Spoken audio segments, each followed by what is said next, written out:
You worry about all of them.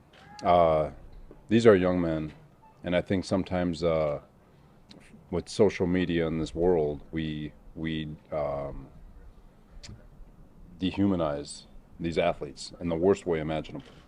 And Mekhi has walked in this building, and he has taken every single punch you can get from every which way, and he shows up and he works his tail off and he grinds every single day.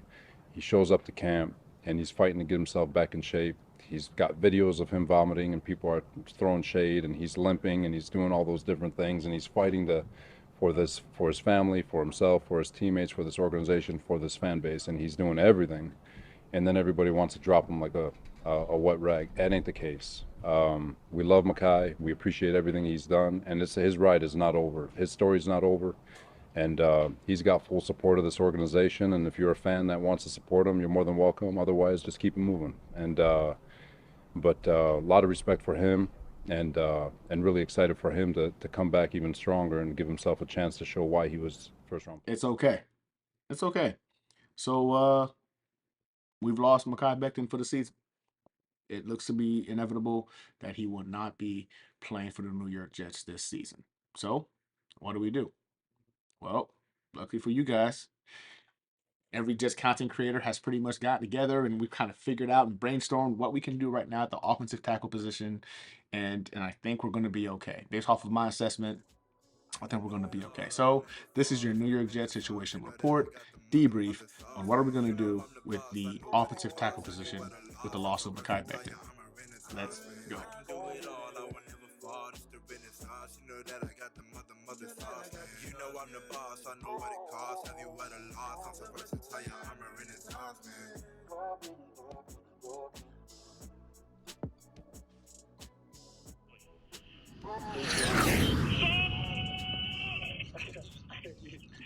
All right.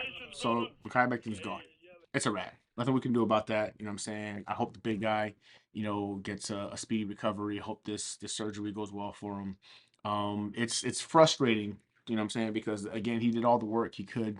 He put the effort in, right, to get back in shape for training camp. And up until this point, he was doing okay, right? The transition from left tackle to right tackle seemed to be going his way. But it's football, man. Like it's football. Yesterday, my video was a little bit negative. I apologize for that because that's not me by any means. But I was so distraught and so frustrated and angry, like the majority of you were. I couldn't help but express my emotions on screen. So it's a wrap. Mekhi Becton is out for the season. Right. All indications is that it's a chipped kneecap that also apparently caused some damage to the patella tendon. It moved it around or something like that, so it has to be placed back. But nonetheless, it's the repairing or the replace or moving back the patella tendon that's going to cause him to miss an entire season as his body heals from that and um tries to go ahead and get, what I'm saying, refocused in that aspect. So uh that's where we're at. That's where we're at. We're in a position now to where we can't just take that and decide that's it. There goes the season. But again, Jets fanatics, don't fret. We got you. Every Jets content creator, I promise you right now, we've all been doing the same thing. I know I've been doing it all day, right? And I had been my kids to school today, and I had some stuff to deal with that rental property that I managed. Like it's been a crazy day, but nonetheless, throughout the entire process, I found time to go ahead and research the individuals we have on the market. Now, before I remember this is about training camp day 10, right? This is what this video is about. The news, of course, by everybody is that we lost Mekhi Becton. That's where you guys obviously want to know what's going on with that. So I'm going to talk to you guys about some of the options we got. But first and foremost, in terms of training camp day 10, it showed. It showed we have concerns at the tackle position.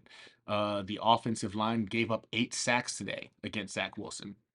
Now, I stated yesterday in a tweet that Zach Wilson is an athlete. Um, that right side taking the hit sucks. It does. But our offensive line in the whole is still better, right? So he's able to kind of see that pressure coming a lot easier because he is a right-handed quarterback. So of course, when he steps back, he can see this pressure coming all day. It's the left side we traditionally have to be concerned about. George Fant, I think, has earned the spot of being a left tackle. unless of course we make a move in free agency that says otherwise. With that said, 8 sacks today. The defense ate, man. Like they got 8 sacks. The one thing we as Jets fans should be ecstatic about is our defense is vastly improved. It's vastly improved. Right now, we have question marks at the offensive line position when it comes to the offense, but even the offense is vastly improved. Overall, when you get a chance to kind of sit back and look at everything and kind of like take it all in, you realize we might not be in as bad of a position as you think. Right? We might not be in as bad a position as we think. And that's where I had to go ahead and when I woke up this morning, I told myself, nah, you're a Marine, bro. Like you can't just this isn't what you do. Like you got to get back on camera and give solutions vice being upset about what happened. In the Marine Corps, we have a saying, right? You adapt and overcome. Every situation you can adapt and overcome, right? Like we can't always control what's going to happen to us. All we can control is how we react to it and how we move forward to go ahead and still accomplish the mission, whatever the case might be. Adapt and overcome. In this situation, the offensive line is a concern. It's a major concern. 8 sacks today is a lot. But with that, Zach Wilson still balled out. Zach still balled out. Zach was able to still get the ball out quickly. You saw highlights today from Garrett Wilson, Corey Davis.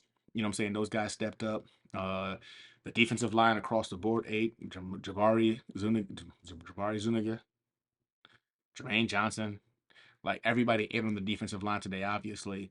Um, there was also a bit of a scuffle, right? Denzel Mims. I don't remember, I don't recall right now in front of the camera who it was, but there was a scuffle at training camp today, and Denzel Mims was involved, right? So whatever, it happens. It's a lot of testosterone going around.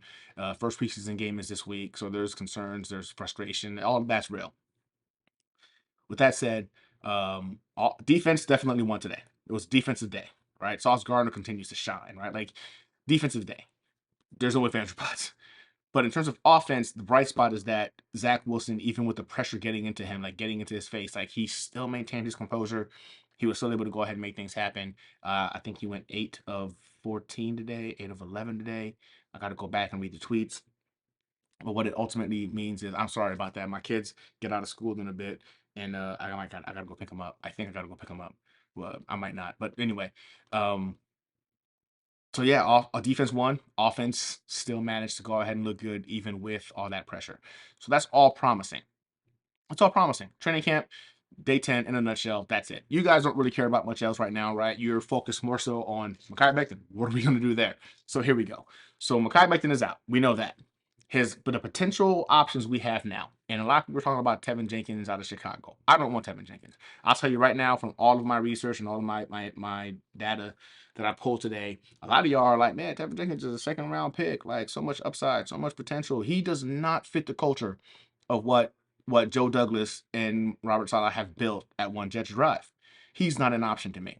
You can't bring somebody in that not only does your organization hate you and feel like you aren't worth the second round pick, but your teammates don't like you. Like he is somebody that doesn't fit the culture of the Jets. It's not going to happen.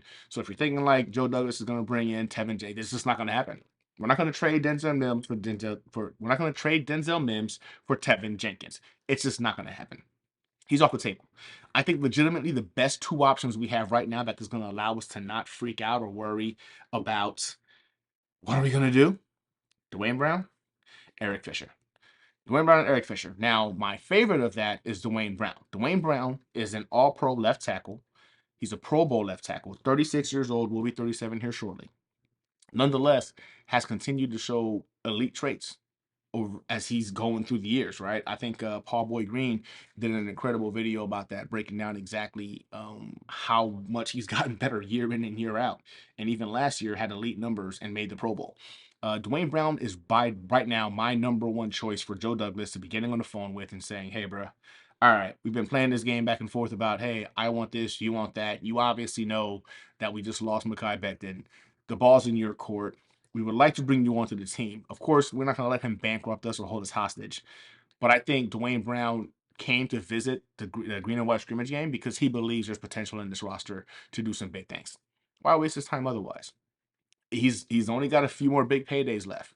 So this could be an opportunity for him to really showcase his skill set because we do have an improved offensive line. So if the line across the board is improved, he's going to be able to go ahead and set his price next year if we get him for a 1 year rental.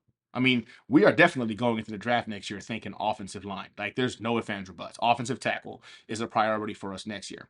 And as much as we love Mekhi Becton and the guy is highly talented, we cannot allow the organization to be um, like held at gunpoint by whether or not we can depend on him year in and year out to go ahead and get on the field. Mekhi Becton on the field is elite. That boy, that man did work. He did work, as a rookie in on this roster. And I think this scheme next to AVT on the right side, oh my gosh, man, he was going to do work this year as a right tackle. But we can't keep um living in la la land, man. Like, this is a very important and valuable part of the offense. Next year, we're looking at an offensive tackle. Let's be honest about this. We're looking at an offensive tackle next year, and there's no ifs, ands, or buts about that. So we need a rental for this year, which is why I think Dwayne Brown, who's going to come in anywhere from $8 to $10 million, deserves it. Give it to him. Give it to him, Joe. You put him at left tackle. Now, in terms of George Fant, I know we're in the process of kind of negotiations with him. Hey, let him know he's the left tackle of the future. All right. But we need him at right tackle right now. I'm not going to move Dwayne Brown, who's an all pro talent, Pro Bowl talent, at the left side. Go to the right side just to appease George Fant right now, who we have 1 year of production on the left side for. Right. So, and that's where my mindset is at. And I think a lot of y'all, when you think about it logically, makes sense. You bring Dwayne Brown, add him to the left. You put George Fant to the right. He's next to AVT. That's a solid right side of the offense. You've got two Pro Bowlers on the left side of the offense, in Tomlinson and in freaking Dwayne Brown. It makes perfect sense. Makes perfect sense. 1 year rental, give the man his money. We cannot allow anything to impede or impact the development of Zach Capono Wilson. We need to know, like, legitimately, is this kid a franchise quarterback? We won't know that if he's on his back the entire time. Every time he steps back, somebody on the right side is getting free, and it's a wrap. Max Mitchell is also promising, but in terms of my second option, it's Eric Fisher, right? Now, Fisher, again, former, I think, #1 overall pick, right? This kid has, I don't think he's ever earned being picked to the #1 overall pick, but he's shown flashes of being an average to above average left tackle slash right tackle. I think that you bring him in, then now George Fant, you stay at left tackle. We're going to put Fisher at right tackle, and we don't need him to be elite. We don't need him to be a Pro Bowler. He's next to AVT, which I think a lot of us believe can carry that right side. Hey, just go ahead and just cover your guy. Don't do too much. Just make sure your guy is blocked. He's going to give up some sacks. It's going to happen. It's bound to happen. But again, on the right side, Zach Wilson has contact, eye to eye contact with who's coming at him from the right side. So I'm okay with bringing in Eric Fisher, who's a proven veteran, who's also like 30 or 31 years old. So he's a little bit on the younger side. He's not going to be asking for a lot of money. He could be cheap, right? The dude's made a lot of his money in the NFL by being the first overall pick and has not panned out. So I think at this point right now, for you to get on a roster, you do what you got to do just to get on a team that's on the come up. It might benefit you in the next year. Who knows? So you put Fisher on the right side, and that to me, it gives us two viable options to go ahead and allow this offensive line to be in the same pace of efficiency and effectiveness potentially as to not impact the overall record of the Jets. Now, cool. Outside of that, if they decide they don't want to make that move whatsoever, we got Max Mitchell. We have no idea what Max Mitchell is going to be, who proved that he was, again, very technically proficient, in college, right? The kid has positive attributes that we can go ahead and look to. Now, putting him into the fire, day one is not something any of us thought was feasible or we wanted, which is completely understandable. But in this situation, we gotta look at like what we have. We have an improved offensive line. When you think about it, we're talking about the left side's been completely revamped, right? So we got George Fant, we got Tomlinson on the left side. That's an improvement. Tomlinson is and again, we love AVT. Love AVT. But Tomlinson is a Pro Bowl left guard. Boom. That knows the system, comfortable in the system. Boom. Done. On the right side, we now have AVT, who, although he got beat up quite a bit in terms of pass protection last year, had some real impressive grades in terms of the run blocking. And I think with the passing aspect, he's just going to get better. All right. The kid is versatile. Is the reason why he was such a high pick in the draft is because he can do it all when it comes to that offensive line. So we have him now on the right side. Great. Awesome. Now, it's all about the right tackle spot. So whoever we put next to him, man, I really believe AVT is going to be able to provide assistance. I do. If it's Max Mitchell, it's Max Mitchell. It's Max Mitchell. It is what it is. We cannot go into this season not having a plan to go ahead and at least feel comfortable with the offensive line. Today we saw the result of that, right? We've got two offensive tackles out right now. One out for the season. Our starting offensive tackle and Mekhi Becton is out for the season. So yeah, it sucks. It sucks. But at the end of the day, this team is still way better than it was last year. Hey, knock on wood, I would rather us not take any more injuries. I think we've paid the price. I think ultimately losing Mekhi Becton, we've sacrificed Becton to the football gods.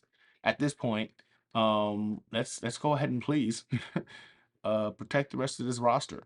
You know what I'm saying? Let these guys develop, continue to move forward. And I think that we've got options right now.